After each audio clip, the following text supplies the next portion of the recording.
less screens and fancy stuff, you still need that running game to win.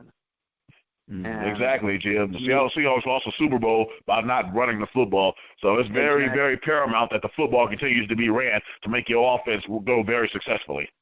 Exactly. So even with the 59 yards on 22 carries, I'm still impressed with that, because that tells me that they're not giving up on that run game. And, it's not one of those 13-carry, 30-yard games. So that's a positive to me. And the other great thing is, giving him 22 carries, Latavius Murray doesn't feel like he's being lost inside the offense either. He's going to break out eventually. And, hey, why not what better place to break out than the place that, he got discovered anyway last year against the Kansas City Chiefs in Oakland, where he just took off and went over 100 yards. Why not give us a little bit more the same Sunday? I'd be pretty excited about it. I know you would, too.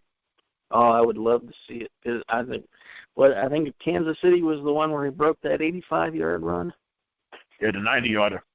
90-yarder that was just that's when I first saw the speed.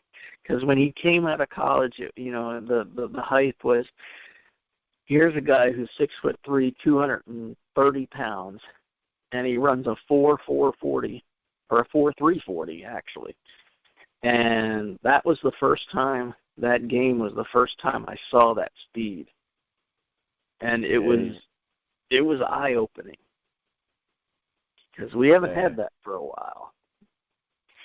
Yeah, on that touchdown, the 90-yarder, you see him just pulling away from Eric Berry. And Eric Berry is actually a very good defender, and that's something you just don't see every day. I'm like, wow, look at him turn it up. Well, and what was so impressive about that is basically the first 20, 30 yards is when he lost everybody. And nobody got close to him after that.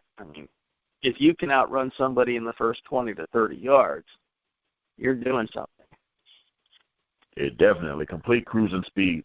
Hopefully we can open some holes here and pretty much get everything going just the way we did it there.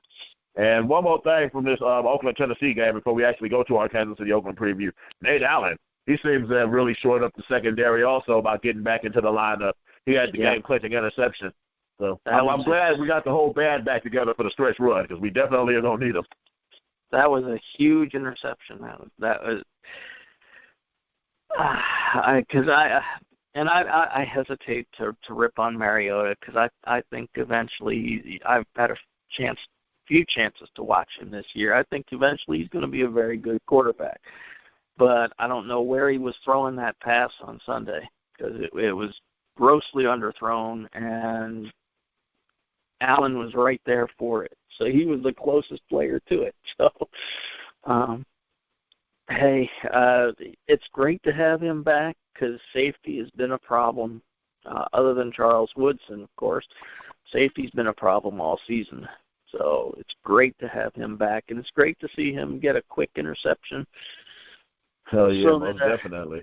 I'm going to give Mariota a pass, though, myself, because on that pass, I think Kendall Wright fell down, actually, on that play. He was supposed to be where Allen was, and Mariota, he just ended up kind of throwing to a spot, it seemed like. Okay. So I didn't see that part, but you're probably right. That's usually what happens in those situations. Is it's usually the receiver's fault. Either he falls down or runs the wrong route or something. But I'm not mad about it, Jim. I'm not going to give it back to him, just like I'm not going to give back the 4th and 8 where there was no holding either. Hey, it's about time we end up on the right side of one of these things. If I had a complaint about Sunday, it's the same complaint I always have about our defense and covering tight ends. We can't cover tight ends, and I don't know why, but we just don't match up well against them, and it's been that way for a long, long time now. I said last week that the one guy in that offense we had to worry about was Delaney Walker. And he caught, 6 passes for 91 yards. But the good thing is, though, we did keep him out of the end zone, though, Jim. Yeah, that's true. But, it continues to kind of be a frustration that we can't cover tight ends, because we've got another good one coming up this week with Kelsey. That's going to be very scary. Although I think, though, with the adjustment that they've made, throwing Taylor Mays out there on him, maybe it should start to help things because Mays does have a little bit of speed to him. So he can kind of slow down the threat a little bit. And he's got good size. I mean, he's, 6'3"? He's 6'3", and he runs like a gazelle. I mean, I put him at strong safety myself. The problem is, I think with Taylor Mays is people try to start him at free safety, and it just can't work out too well for him. Put him at strong safety and let him light somebody up and let him run. Yeah, if he can stay with Kelsey, then that would be a big worry alleviated, because, I mean, that's been our problem for years. And, in the AFC West how important that is. Because, for years we had Tony Gonzalez who just killed us. And you also have Antonio Gates. And, God, those guys, nightmares. Yeah, we've always struggled with the tight ends, though. So we definitely have to shore that up Sunday to have a chance in this one. Because Alex Smith doesn't make very many mistakes.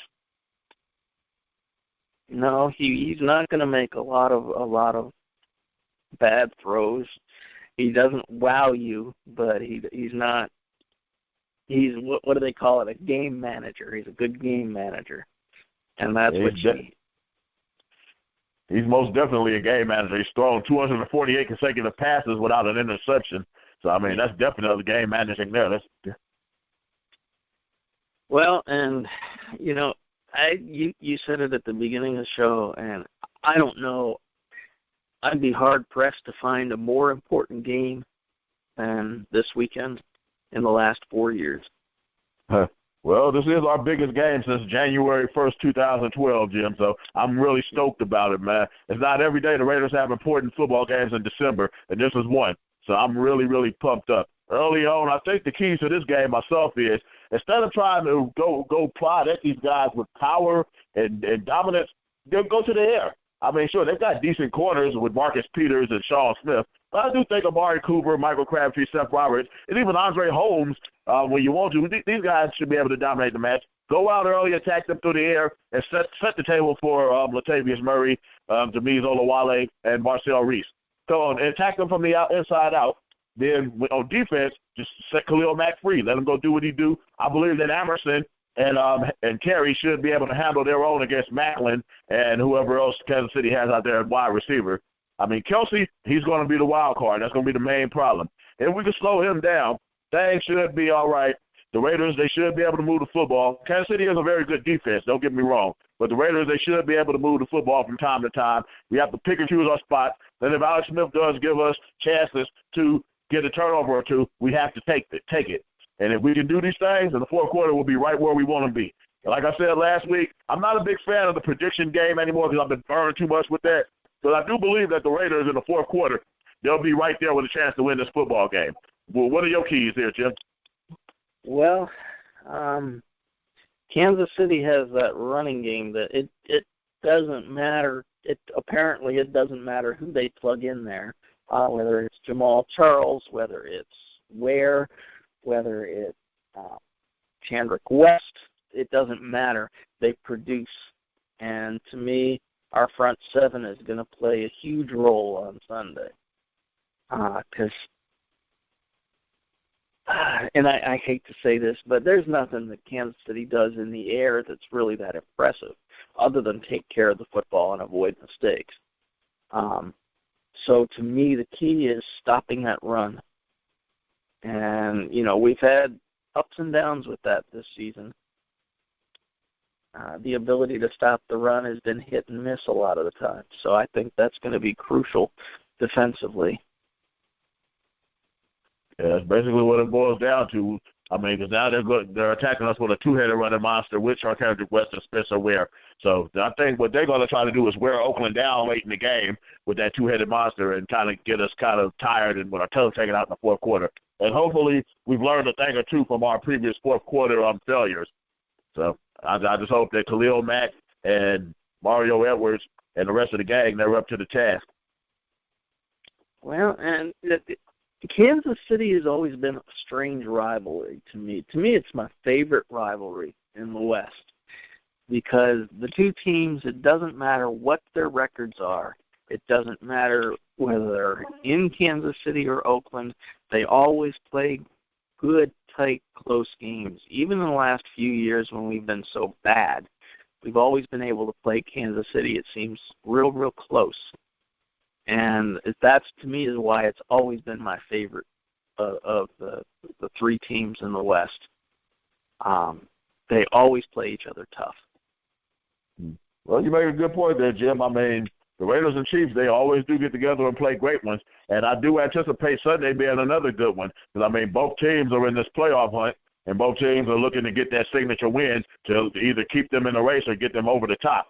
Kansas City is currently the 6th seed in the AFC, so a win Sunday in Oakland would definitely go a long way towards getting them in the playoffs. We're right now on the outside looking in, so if we can beat Kansas City, I mean, it gives us a chance to have our dreams stay alive for at least another week. I mean, we got a big-time matchup at Denver after that, so let's go get this one, and, hey, anything can happen at that point. Definitely. It's a fun December when you're in the race, isn't it? Oh, yeah, no doubt, man. I remember how much fun I had in 2011, even though we got our ass kicked in every important game that year. It was just fun waking up Sunday morning and seeing the Raiders' name in the playoff race, just like it's fun this year waking up, seeing the Raiders' name in the playoff race. So, hey, we got to take care of business Sunday. You survive. Right now it's pretty much survive in advance mode. You survive this week, you advance to the next game, and each game gets bigger and bigger and bigger. So we got to handle our business at home and go deal with Denver after this one. Exactly. These are huge games coming up. We're down to the that's what football's supposed to be. Interdivision, in the division at the end of the year. Settling for the best record in the division, fighting for the best record in the division right down to the wire, and that's the way it's supposed to be. And it's great to be able to come into December and think, hey, we're still in this thing, instead of, I wonder whose season we can ruin. Yeah, exactly. Well, that was pretty much all I wanted this season, Jim. I mean, I said probably 7-9 for the Raiders, but the main thing was I want to play meaningful games in the month of December, and we've already accomplished that goal. So, hey, let's go get it. Yeah. And, to me, the big thing was just be competitive. Don't get blown out. And other than the Cincinnati game, that really hasn't happened. So I've gotten what I've wanted out of the season so far.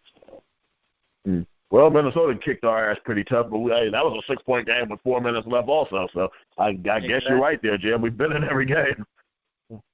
Every game so far. That's all we can ask for. Yeah, that's pretty much all you can do. I mean, make the plays and see if you're there. Well, and, just looking at the future, it's great to feel good about it instead of looking at that, number 1 or number 2 or number 3 pick in the draft. Yeah, exactly.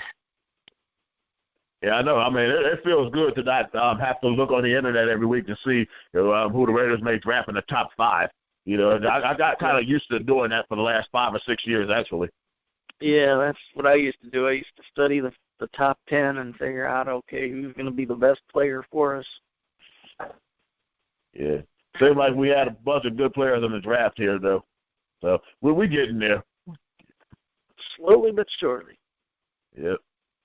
And funny thing here, Jim, Sunday in Raider history in 1992, December 6th, the LA Raiders actually crushed the Kansas City Chiefs 28-7. So, I mean, hopefully that's a harbinger of things to come. I really hope that we can do something similar to that. Not too much good has happened for the Raiders on December 4th lately. They've actually lost their last 4 games on December 4th. So we'll go ahead and pass on today in Raider history. But great moment though in LA Raider history back in 1992 Sunday when they crushed the Chiefs 28-7 to stay alive in the AFC race at least one more week. The next week they were crushed at Miami, though, 20-7 and eliminated from the playoffs. So hopefully that doesn't happen.